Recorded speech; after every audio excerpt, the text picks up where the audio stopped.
हाँ तो प्यारे बच्चों, गुड मॉर्निंग। आज दिनांक 11 नवंबर 2020 वर्कशीट नंबर 54 को डिस्कस करते हैं। आज आपका नया चैप्टर शुरू हो गया है, गुरुत्वाकर्षण। तो गुरुत्वाकर्षण का नियम आज का आपका मेन टॉपिक है, लेकिन उससे पहले आइए सीखते हैं गुरुत्वाकर्षण होता क्या है।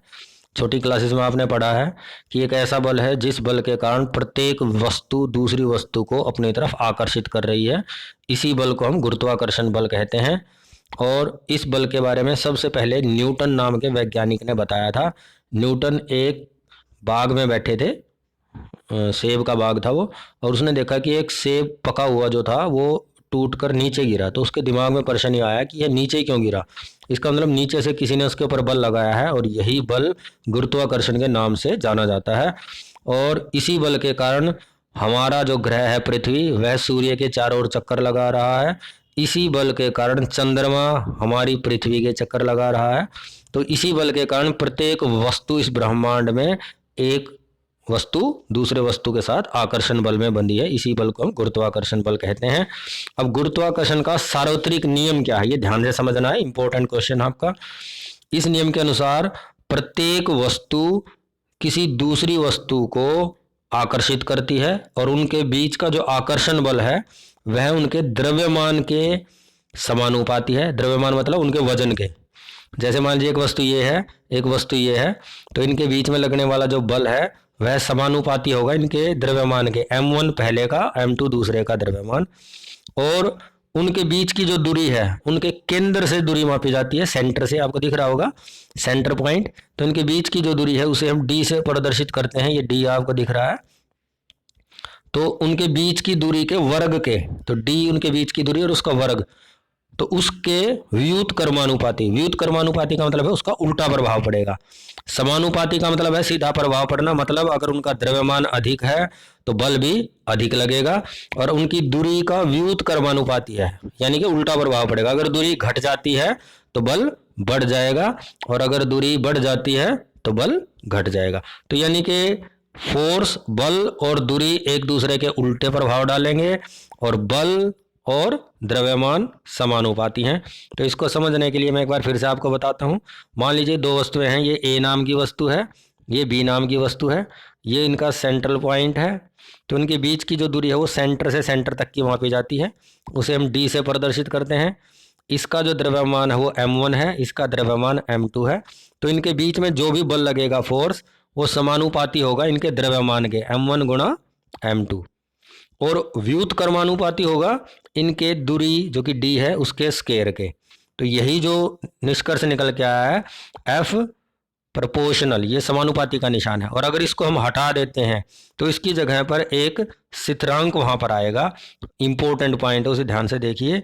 तो F इक्वल टू स्थिरांक की जगह G आ जाएगा वहां पर। G, कैपिटल G है ये, m1 गुणा m2 अपॉन डी स्केयर। तो इसमें मेन पॉइंट यही था जो आपने अभी देखा। तो यहाँ पर अब आप देखिए, आपको साफ दिख रहा है यहाँ पर जो मैंने अभी बात बताई थी। उनके बीच में लगने वाला बल उनके द्रव्यमान के समानुपाती है। उनके बीच में लगने वाला बल उनके बीच की दूरी के वर्ग के, ये देखो डी का स्क्वायर है, उसके व्युत कर्मानुपाती है। और जब ये हमने टोटल मिलाया तो एफ फोर्स यानी कि बल समानुपाती है m1 m2 मैंने बोला था, लेकिन यहाँ कैपिटल M है। कैपिटल M का मतलब है धरती का द्रव्यमान, और स्मॉल m है किसी भी दूसरी वस्तु का द्रव्यमान। ये धरती है ग्रीन कलर की, और ये दूसरी वस्तु है। तो उन दोनों के द्रव्यमान की गुणा कर दी, बटे में उनके बीच की जो दूरी है d, जो सेंटर से सेंटर तक की है, इनके केंद्र से केंद्र तक की जो दूरी है उसका हमने वर्ग कर दिया। तो अब जब हमने समानुपात के निशान को वहां से हटाया तो उसकी जगह क्या आ गया, गुरुत्वीय स्थिरांक। गुरुत्वीय स्थिरांक को हम कैपिटल G से प्रदर्शित करते हैं, ये आपको यहाँ पर दिख रहा है। तो कैपिटल G जो है वह गुरुत्वीय स्थिरांक है, और उसकी वैल्यू, उसका जो मान है, वैज्ञानिकों ने जो मान माप के बताया वो है 6.67 गुणा 10 की शक्ति -11 न्यूटन मीटर वर्ग किलोग्राम वर्ग। तो इसको आप ऐसे भी लिख सकते हो 6.67 गुणा 10 की पावर -11 न्यूटन मीटर का वर्ग। और सीधा आप लिखते हो किलोग्राम वर्ग के साथ माइनस लगाना पड़ेगा, और अगर आप माइनस नहीं लगाते किलोग्राम के ऊपर तो आप इसको ऐसे बटे के रूप में भी लिख सकते हो, जैसे यहाँ पर लिखा है। और लास्ट जो आपका टॉपिक है वह है सार्वत्रिक नियम का महत्व क्या है। गुरुत्वाकर्षण के सार्वत्रिक नियम का महत्व क्या है। इसी बल के कारण हम पृथ्वी से बंधे हैं, इसी बल के कारण पृथ्वी के चारों ओर चंद्रमा गति करता है, इसी बल के कारण सूर्य के चारों ओर सभी ग्रह गति करते हैं। चंद्रमा और सूर्य के कारण, उनके गुरुत्वाकर्षण बल के कारण ही पृथ्वी पर जो जल है समुद्र के अंदर, उसमें ज्वार भाटा उत्पन्न होते हैं। नदी का जल बह रहा है, वर्षा का जल नीचे आ रहा है, इन सब बल के लिए गुरुत्वाकर्षण का बल ही जिम्मेदार है। आज का जो आपके क्वेश्चन आंसर है वेरी सिंपल हो गए। अब सबसे पहला, गुरुत्वाकर्षण का सार्वत्रिक नियम क्या है। देखिए ये अब आपको यहाँ पर स्पष्ट इसमें दिख रहा है, देखिए स्क्रीन पे इसको क्लियर है। तो ये पहले क्वेश्चन का आंसर आपने इस संसार से लेकर गुरुत्वाकर्षण का सार्वत्रिक नियम कहते हैं यहाँ तक का लिखना है। अगला है, गुरुत्वाकर्षण के सार्वत्रिक नियम का क्या महत्व है। देखिए ये जो महत्व वाला है आपका दूसरा जो क्वेश्चन है, उसमें आपने ये सारे पॉइंट लिखने हैं यहाँ से लेकर यहाँ तक के।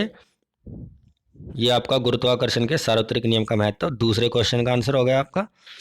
उसके बाद आप आ जाइए, इसको आप स्क्रीनशॉट के फॉर्म में लेके कर सकते हो। उसके बाद आप आ जाइए थर्ड क्वेश्चन पे। थर्ड क्वेश्चन है, यदि गुरुत्वाकर्षण बल नहीं होता तो क्या होता। देखिए ये आपको इसी में से लिखना है। यदि गुरुत्वाकर्षण बल नहीं होता तो हम पृथ्वी पर अपने आप को आसानी से नहीं रख सकते थे, हम यहाँ पर अपने आप को तैरता हुआ महसूस करते। यदि ये बल नहीं होता तो पृथ्वी के चारों ओर चंद्रमा की गति नहीं होती, यह बल नहीं होता तो सूर्य के चारों ओर ग्रहों की गति नहीं होती।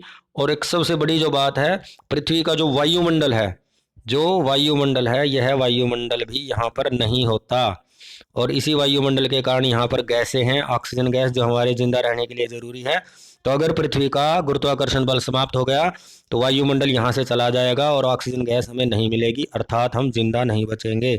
तो ये इसका सबसे बड़ा पॉइंट था। इसके बाद लास्ट क्वेश्चन आपका, गुरुत्वाकर्षण बल में कैपिटल जी का क्या निरूपित करता है। तो जो कैपिटल जी है उसमें आप क्या लिखोगे, यह सार्वत्रिक, यह गुरुत्वीय स्थिरांक कहलाता है। और इसका मान कितना है ये भी आपने लिखना है। इसका वर्तमान मान 6.67 गुणा 10 की शक्ति -11 न्यूटन मीटर वर्ग किलोग्राम वर्ग। तो ये आपने वहाँ पर लिखना है। तो आज की वर्कशीट इतनी ही थी, तो इसे आप ध्यान से पढ़ना 2 बार और फिर आप इसे सॉल्व करना। धन्यवाद। और इसमें आपको ये देखो यहाँ पर डायग्राम के फॉर्म में भी दिखा रखा है। ये जो चित्र दिखाया है ये एक आइडिया है। न्यूटन एक सेब के पेड़ के नीचे बैठा है, सेब नीचे आ रहा है, तो उसके दिमाग में यहीं से क्वेश्चन आया था कि नीचे क्यों आया, नीचे किसी ने बल लगाया है और वो बल कौन सा था, गुरुत्वाकर्षण बल। दूसरा आपको यहाँ पर एक चित्र और दिखा रखा है, ये देखिए, ये दिखाया है कि ये हमारी पृथ्वी है, हमारा ग्रह पृथ्वी है और ये चंद्रमा है। तो चंद्रमा इसके चारों तरफ इसीलिए चक्कर लगाता है क्योंकि गुरुत्वाकर्षण बल इन दोनों के बीच में है। इसके अलावा आपको एक और चित्र यहाँ पर दिखाया गया है, ये न्यूटन जो मैंने अभी नाम लिया था उनका चित्र है। उनका पूरा नाम है सर आइजक न्यूटन। तो ये आपको आपकी बुक में भी मिल जाएगा। तो ये आपका आज का वर्कशीट पूरा हो गया है। धन्यवाद।